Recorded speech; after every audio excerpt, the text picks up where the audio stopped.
HotNewHipHop.com. I'm about to walk y'all through some of my classic album covers. Tell you what I was doing and what I was thinking at the time.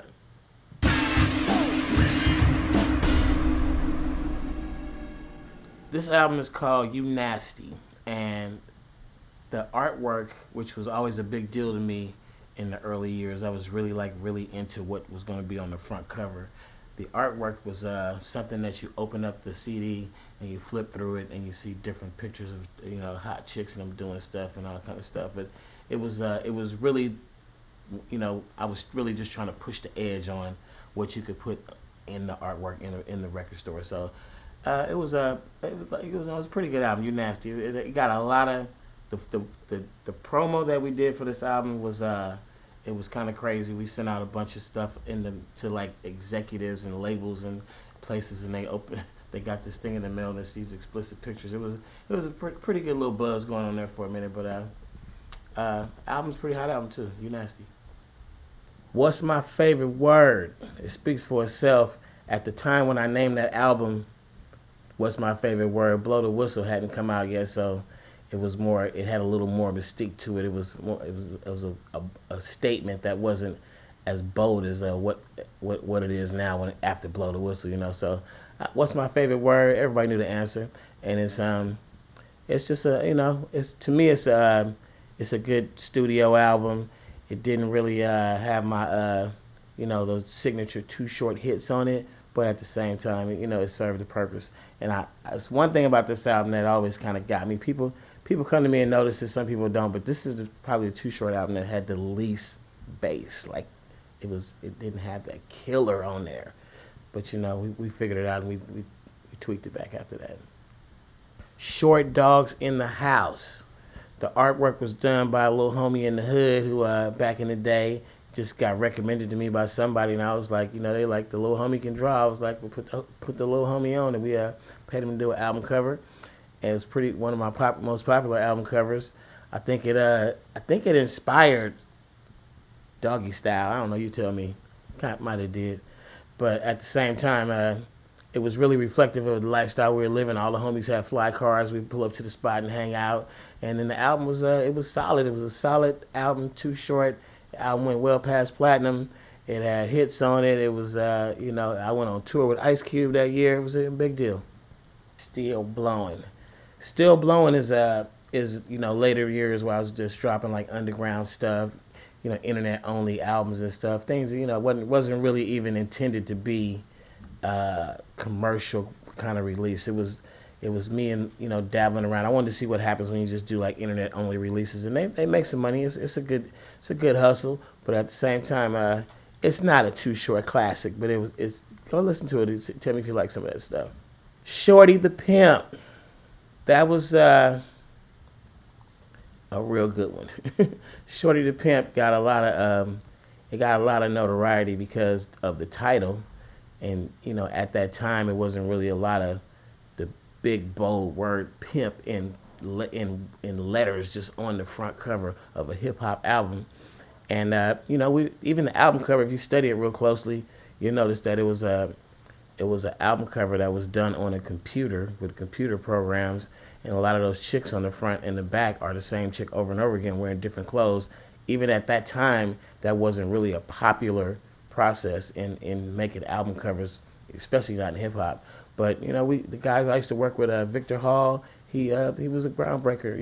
As far as computerizing album covers and stuff. Later on, Pen and Pixel and all those kind of guys came out, and Funky Fat Graphics, they all came out and was doing the album covers big and bold. But my guy Victor Hall was a pioneer on that stuff. Too Short, No Trespassing. That's another album. We the underground albums later on. When I wasn't on Jive Records anymore after 2008, I'm such a hip hop junkie that there's no way I could stop making music. And then at the time, I just didn't want to have anything to do with like major labels. The game was changing, it was going digital, and the labels were trying to find their way and losing a lot of artists in the process. So I kind of went back to my roots, independent, and these are the independent projects. I just I still do it to this day. I'm still going to do it. I don't know when I'm ever going to stop doing it, but I can show you how to do it. It's a good hustle. Married to the Game. That's another good album. It was had some good records on it. I think the album cover was definitely the concept was my idea. I wanted to have two brides because if I ever really did get married, that's how I envision it. So I don't know. Married to the Game. That's it's got some good classics on it. I think if I'm correct, Shake That Monkey came off that album. Life is too short. Life is too short. That would be the only double platinum album I've had, and it was like it was my introduction to the commercial world. I was supposed to be an underground artist, and not by being categorized, but by choice. I wanted to be an underground artist. I didn't want to be face famous. I didn't want to be anything except Too Short makes good music. That's all I wanted you to know. I didn't care about videos. I didn't want to do nothing except make the music and talk shit. And Life is Too Short changed all that. The album went so big. The record went so big. Even the next single that came off there, I Ain't Trippin', was a big record.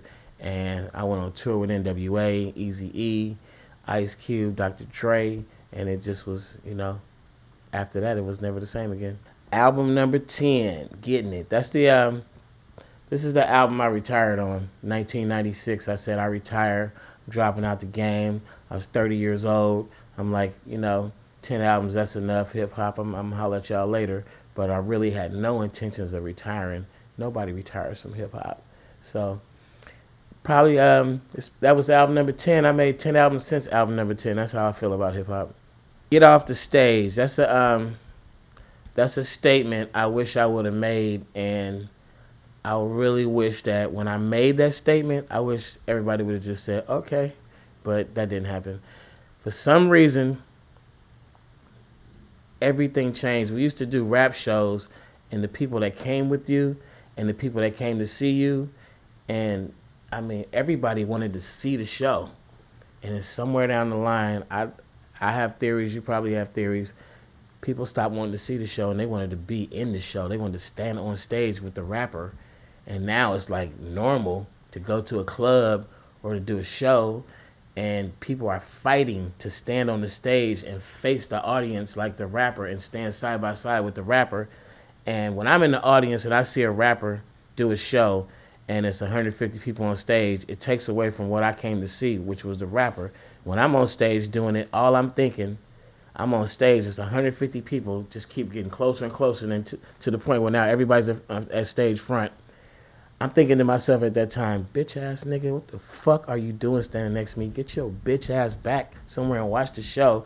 And I feel like you're such a bitch for like wanting to be so close and be on stage, and it's not even your show, that you kind of like stealing the fans' energy and shit. And that's like some bitch shit, because you really wish you could do that. You got to stand next to another rapper just to feel that. And it's like, that's not what this is about. This is a game of bragging and talking shit. I'm talking shit for me, not the fucking 30 people that I don't know that's on stage. I could see if them was my 30 homies, but it don't really always be like that, because the homies I roll with could give a fuck less about standing on stage and staring at a crowd. So it's just something that hip hop took a wrong turn. I don't knock nothing at the new generation. They was doing that shit back in the day. That shit's been around like 15 years now, standing on stage with fucking rappers.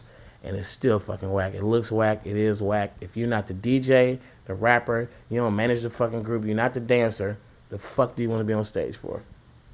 Get in where you fit in. That was probably like about my 8th album, maybe somewhere in there. Yep, album number 8. It was huge. It was a big album. It was a big deal. It was the first time I ever just put on a suit and a hat and just threw it on the album cover and was like, say something about this pimp shit. So I think that album cover influenced a lot of rappers, because just that look with the hat and just being bold with the pimp image. It wasn't even really my style. You never see me with a suit and a hat and a tie or some shit like that on. I was always, jeans, baseball cap, t-shirt with some jewelry on and shit. But that album cover, it influenced some shit. Now, I did it in videos. I did it at parties and stuff, pop up sometimes, suited up, but it wasn't really my image. But it was something that I'm proud that I represent that pimp shit to the fullest. But I come from pimps that dress like rappers. Cocktails. That's another one of those album covers with the a lot of my early album covers had this computer imaging that people probably never even thought twice about, didn't even know what it was back then. But you know, we got chicks and with snakes and sitting in martini glasses and butt ass naked and shit. And it was if you were at that shoot, the photo shoot was crazy because it was a big deal. It's like almost being at a video shoot. And the final product of the album, it did the trick in the end. The posters looked, it was Cocktails, it was Short Dog, it was that image, the video, the Cocktails, the song, the title track. If you go look that up on YouTube or something, the video is the shit. Just check it out. Chase the Cat. It says a lot in the statement. And if you look real close, you'll see Too Short in that in the eye of the pussycat. You'll see a little Too Short in there. And I just feel like that's a player statement. I try to make a statement with my album covers and the title of my albums and stuff, and that's just another statement. That's what players do. They chase the cat. Can't Stay Away. I really think Can't Stay Away was the Out of Retirement album. I get a little confused. You can, on the chronological order of the discography, I don't really know. I used to know when it was about at 12. I could recite them to you backwards and forwards. Now it's like 20 albums. I have no idea. And it's probably like getting a little OG status and whatnot. So you see a couple gray hairs in there. But Can't Stay Away. That's just my theme that goes throughout my career. Don't stop rapping. Can't stay away. It's like I'm already professing to be a hip hop junkie. Before I got started, during the middle of the career, and as I sit here right now, I'm a hip hop junkie. Like there's no other way to phrase it. And this is another very influential hip hop album, Born to Mac.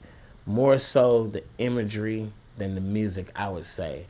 The songs that came off here that were really big were Dope Fiend Beat and Freaky Tales. And if you listen to some of the other songs on the album, they really some of them have a good positive message. Some of them are just me trying to, flex my old school hip hop style back. It's like some of the songs got sort of early '80s kind of feel, even though that was like the late '80s. But the album cover really turned a lot of motherfuckers out. Even Pimp C told me when he saw that album cover, he knew what the fuck he wanted to do. He said, "I want to do that." So that's how powerful that was. Blow the Whistle.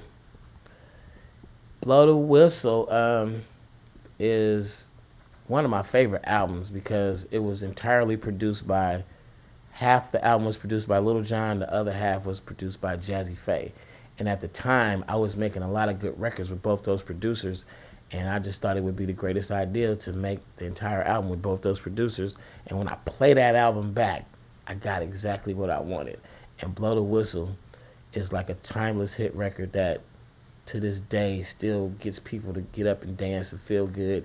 And something we did on that album, it was a little magic in there. And it, I remember kind of feeling a certain way because I was just turning 40, and the music was sounding so good that I just was like, fuck 40, let's do this shit.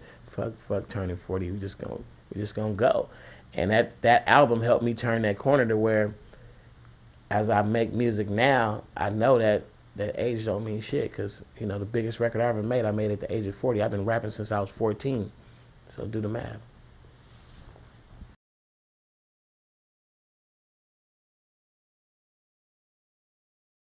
So I want to do a game with you real quick. Okay. It's called Justine's First.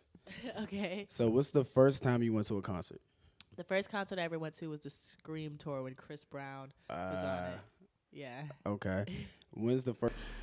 We can't be porch monkeys. If you know what I'm saying, we have to show our intelligence as artists across the board, and especially as rap artists. I'm all for having a good time, but that was my inner conflict for a long time.